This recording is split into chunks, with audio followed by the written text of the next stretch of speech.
Hello दोस्तों, SSC के लिए मैथमेटिक्स में हम पढ़ा रहे थे क्षेत्रफल से संबंधित प्रश्न और क्षेत्रफल नामक चैप्टर चल रहा था। और आज की इस वीडियो में वर्ग हम पढ़ाएंगे। वर्ग से संबंधित हम क्षेत्रफलों को देखेंगे। तो वर्ग कुछ इस प्रकार से दिखाई देता है, जिसकी सभी भुजाएं बराबर होती हैं, सभी कोण 90 अंश के होते हैं। इस प्रकार की आकृति को वर्ग कहते हैं। इसकी भुजा को ए से रिप्रेजेंट करते हैं। और यहाँ पे देखेंगे ये वाला हिस्सा विकर्ण कहलाता है, ये भी उसका विकर्ण है। और ये भुजा का अंडर रूट 2 गुना होता है, यानी a अंडर रूट 2 इसका विकर्ण होता है। यहाँ पे लिखा है परिमाप क्या होता है, 4a होता है। चारों भुजाओं को जोड़ दीजिए 4a। और क्षेत्रफल होता है ए स्क्वायर, यानी भुजा गुणित भुजा क्षेत्रफल होता है। ठीक है, भुजा स्क्वायर हो जाता है। क्षेत्रफल को निकालने का एक और तरीका होता है विकर्ण के स्क्वायर बटे 2। अगर आपको विकर्ण दिया गया है तो विकर्ण की घातें 2 बटे 2 कर दीजिए, तो आपको क्या मिल जाएगा, इसका क्षेत्रफल मिल जाएगा। तो इसी के साथ ये थ्योरी आपने समझ ली, पूरी बात खत्म हो गई है। अब हम प्रश्न पर चलते हैं। तो आज की वीडियो के लिए ये पहला प्रश्न रहेगा, लेकिन अब इस किताब से ले रहे हैं तो ये 31वां प्रश्न है। तो शुरुआत करते हैं इस 31वें नंबर प्रश्न के साथ। एक वर्ग का परिमाप 3 सेंटीमीटर दिया गया है। देखिए, जो परिमाप दिया गया है वो है 30 सेंटीमीटर। परिमाप होता है 4 गुणित भुजा। ठीक है, तो 30 सेंटीमीटर। ए बराबर हो जाएगा 30 बटे 4। 2 से काट देंगे 2 मिल जाएगा, 2 से काट देंगे 15 मिल जाएगा। 15 को फिर से 2 से भाग कर देंगे तो यहाँ पर 7.5 मिल जाएगा, यानी 7.5 सेंटीमीटर आप कह सकते हैं कि इसकी भुजा हो जाएगी। और इसका क्षेत्रफल पूछ रहा है। देखिए भैया, परिमाप अगर दिया है तो पहले भुजा पर वापस आ जाइए, उसके बाद अपन विकर्ण पूछा जाए, क्षेत्रफल पूछा जाए, तो जो कुछ भी पूछा जाए वो बता पाओगे। तो क्षेत्रफल आपसे पूछा जा रहा है। तो क्षेत्रफल क्या होता है, भुजा की घातें 2 होती है। भुजा तो आपको मिल गया 7.5, इसका वर्ग कर दीजिए। अब देखिए, जिसके भी इकाई के स्थान पर 5 होता है उसका वर्ग करना बेहद आसान होता है। 25 लिखेंगे, ठीक है, 5 का वर्ग 25 मान लीजिए, और 7 में गुणा करेंगे इसकी अगली गिनती 8 से, 7 8 56, ये मिल जाएगा। और एक अंक पे दशमलव लगा है, वर्ग करते वक्त 2 अंक पे दशमलव लग जाएगा, तो इतना सेंटीमीटर स्क्वायर कह सकते हैं। 56 25 सेंटीमीटर स्क्वायर आपका सही जवाब हो जाएगा। अगला वाला प्रश्न हम देखेंगे, प्रश्न संख्या 32 है। क्या है प्रश्न में कि एक वर्गाकार का क्षेत्रफल 60.5 वर्ग सेंटीमीटर है। इसके विकर्ण की लंबाई ज्ञात करने को कह रहा है।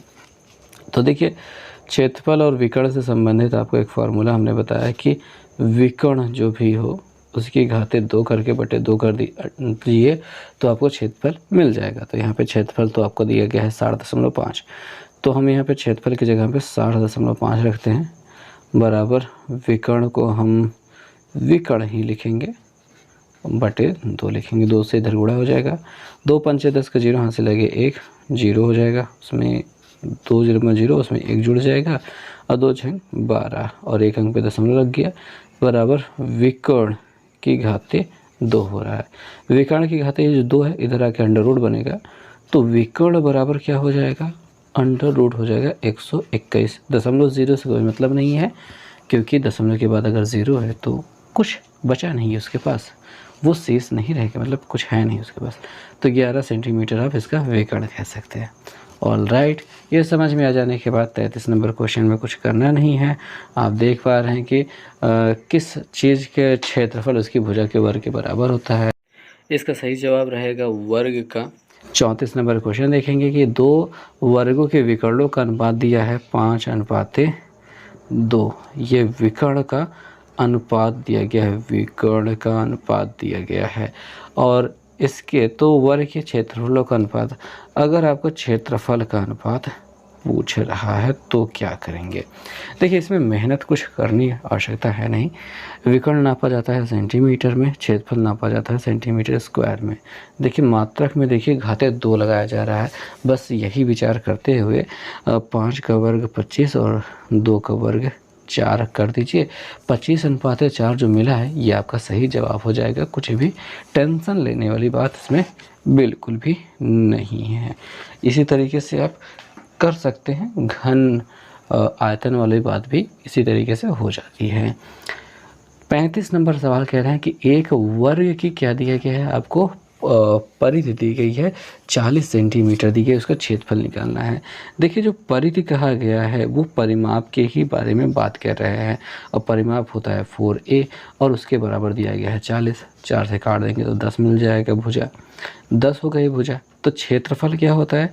क्षेत्रफल होता है भुजा का वर्ग, यानी कि 10 की घाते 2 यानी कि 100। तो आप 100 वर्ग सेंटीमीटर जहाँ पे लिखा है उसे कह देंगे कि आपका सही जवाब है। ओके, प्रश्न संख्या 36 हम देखते हैं, जिसमें हमसे कहा गया है कि एक वर्ग के विकर्ण की लंबाई 10 सेंटीमीटर है। आपको विकर्ण दे रखा है 10 सेंटीमीटर और इसका क्षेत्रफल आपसे पूछ रहा है। क्षेत्रफल पूछ रहा है तो विकर्ण के आधार पर क्षेत्रफल के बारे में बताया था कि विकर्ण की घाते 2 कीजिए बटे 2 कर दीजिए, बस इतना सा काम करना है। ठीक है, तो विकर्ण 10 दहम्मा 100 हो जाएगा बटे 2 बराबर कितना मिल जाएगा? 50। आप कह सकते हैं बड़े आराम से कि 50 आपका सही जवाब है। ठीक है, 37 नंबर सवाल सेम टू सेम यही है कि आपको विकर्ण दिया गया है 14 सेंटीमीटर और आपसे इसका क्षेत्रफल पूछा जा रहा है। तो वही 14 की घाते 2 बटे 2 कर देंगे। 14 14 हम 196 होता है बटे 2, इससे भाग कर देंगे। 2 9 18 और 2 6 12 नहीं 2 8 16 सॉरी 98 मिल जाएगा। ठीक, तो 98 इसका सही जवाब हो जाएगा। अब हम 38 नंबर सवाल देख लेते हैं। 38 नंबर सवाल में एक वर्ग का क्षेत्रफल दिया गया है, इसके विकर्ण की लंबाई ज्ञात करने को कह रहा है। तो भैया वही बात हो जाएगी, जब क्षेत्रफल दिया है, क्षेत्रफल का जो सूत्र होता है वो क्या होता है? विकर्ण की घाते 2 बटे 2 होता है। क्षेत्रफल आपको दिया गया है 40.5। तो विकर्ण ये जो बटे 2 है ना, वो आके इधर गुणा करने लगेगा और यहाँ पे विकर्ण स्क्वायर आपको देखने को मिलेगा। 2 से गुणा करते हैं, 2 पंजे 10 का 0 हाथ से लगे 1, यहाँ पे 2 0 तो उसमें 1 आ जाएगा, 2 चौके 8, 1 अंक पे दशमलव। ये विकर्ण की घाते 2 हो रहा है। अब से विकर्ण को हम d से रिप्रेजेंट करेंगे, डायगोनल कहलाता है। ठीक है, तो d बराबर क्या हो जाएगा? अंडर रूट 81 बनेगा। 81.0 नहीं 81.0 और 81 एक ही बात होती है। तो 9 आपको इसका डायगोनल यानी कि विकर्ण मिल जाएगा। तो चलिए 39 नंबर क्वेश्चन को देख लेते हैं। 39 नंबर क्वेश्चन में कहा गया है कि एक वर्ग का विकर्ण 10 अंडर रूट 2 है, इसकी परिधि निकालना है। देखिए जी, आपको इसका विकर्ण दिया गया है 10 अंडर रूट 2, तो इसकी अगर आपको परिधि निकालनी है तो भैया आपको क्षेत्रफल नहीं निकालना है, परिधि यानी 4a निकालना है। ठीक है, और विकर्ण माने a अंडर रूट 2 होता है। ठीक है, सॉरी देखेंगे, विकर्ण बराबर होता है a अंडर रूट 2 और यहाँ पे लिखा है 10 अंडर रूट 2। अंडर रूट 2 को काटे, a बराबर 10 लिखें, यानी कि आपको इसकी भुजा 10 मिल गई है। और अगर आपसे इसकी परिधि तो पूछी ही जा रही है, तो परिधि क्या होती है? परिधि क्या होता है? भुजा 4a होता है, यानी 4 गुणते 10, भुजा 10 थे तो 4 धामा 40 सेंटीमीटर आप कह सकते हैं कि आपका सही जवाब हो जाएगा। ऑल राइट, चलते हैं 40 नंबर क्वेश्चन पर। 40 नंबर क्वेश्चन में कहा गया है कि किसी वर्ग की भुजा a सेंटीमीटर है। आपको इसकी भुजा दी गई है a सेंटीमीटर और आपसे कह रहे हैं कि इसके विकर्ण तथा भुजा का अनुपात ज्ञात कीजिए। तो भैया देखिए, विकर्ण, ठीक है, विकर्ण और भुजा का जो अनुपात है वो ज्ञात करने के लिए आपको पता होना चाहिए कि भुजा अगर a है तो उसका विकर्ण a रूट 2 होता है, भुजा तो a ही रहेगा, a कट जाएगा, अंडर रूट 2 बटे 1 दिखाई दे रहा है, तो अंडर रूट 2 अनुपात 1 कह सकते हो कि आपका सही जवाब हो चुका है। अगला जो प्रश्न है, प्रश्न संख्या 41 हम देख लेते हैं।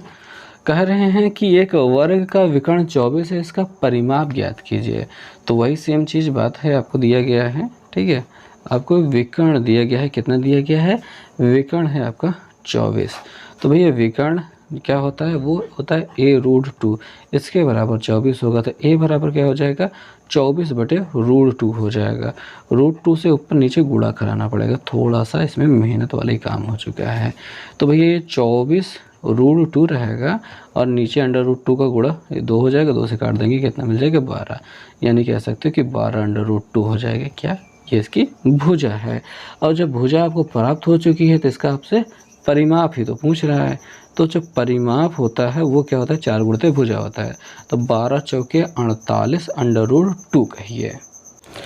दोस्तों 42 नंबर प्रश्न देखते हैं, जिसमें एक वर्ग की आपको परिधि दी गई है, यानी कि परिधि दी गई। परिधि का मतलब होता है परिमाप, जो कि दी गई है 64। तो ये 4a बराबर दिया गया है 64, ठीक है। 4 से इसको काट दीजिए तो 16 चौके 64 होता है, तो 16 मिल जाएगा। a का मान क्या मिल जाएगा? 16। और इससे आपका क्षेत्रफल पूछ रहा है। क्या पूछ रहा है? क्षेत्रफल। क्षेत्रफल होता है भुजा स्क्वायर यानी 16 स्क्वायर। 16 16 में क्या होता है? 16 में क्या होता है? 16 16 में 256 होता है। तो 256 आपका सही जवाब हो जाएगा। तो हम 43 नंबर क्वेश्चन देखते हैं, जिसमें कहा क्या है कि एक वर्ग a का विकर्ण a प्लस b इकाई है। यानी एक आपके पास एक वर्ग है, ठीक है। ये इसका नाम a है और इसका विकर्ण है a प्लस b इकाई। और वर्ग b के विकर्ण पर वर्ग b एक दूसरा वर्ग है, जिसका नाम हम b रख लेते हैं। इसको थोड़ा बड़ा बना लेते हैं, ठीक है। ये हो गया इसका नाम b। और b के विकर्ण पर, यानी कि विकर्ण ये रहा इसका विकर्ण पर खींचे गए वर्ग का क्षेत्रफल, इस पर जो कोई वर्ग बनेगा उसका क्षेत्रफल आपको ज्ञात करना है। क्षेत्रफल ज्ञात करना है।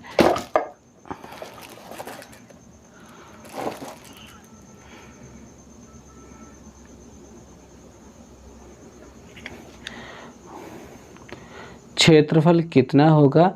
जिसका क्षेत्रफल a के क्षेत्रफल का दोगुना है। यानी a का जो भी क्षेत्रफल होगा उसका दोगुना किसका होगा? b का क्षेत्रफल होगा। तो आइए समझ लेते हैं कि अगर इसका विकर्ण दिया गया है तो क्षेत्रफल क्या होता है? तो क्षेत्रफल होता है इसका वर्ग बटे 2, यानी a प्लस b का वर्ग बटे 2, ये इसका क्षेत्रफल होता है। और इसके क्षेत्रफल का दोगुना b का क्षेत्रफल है, यानी जब इसमें 2 से गुणा करेंगे तो ये कट जाएगा, ये जो बचेगा ये b का क्षेत्रफल है। b का क्षेत्रफल a plus b whole square है, ठीक है। जब इसका क्षेत्रफल ये हो चुका है तो इसका विकर्ण क्या होगा, ये हम निकालना चाहेंगे।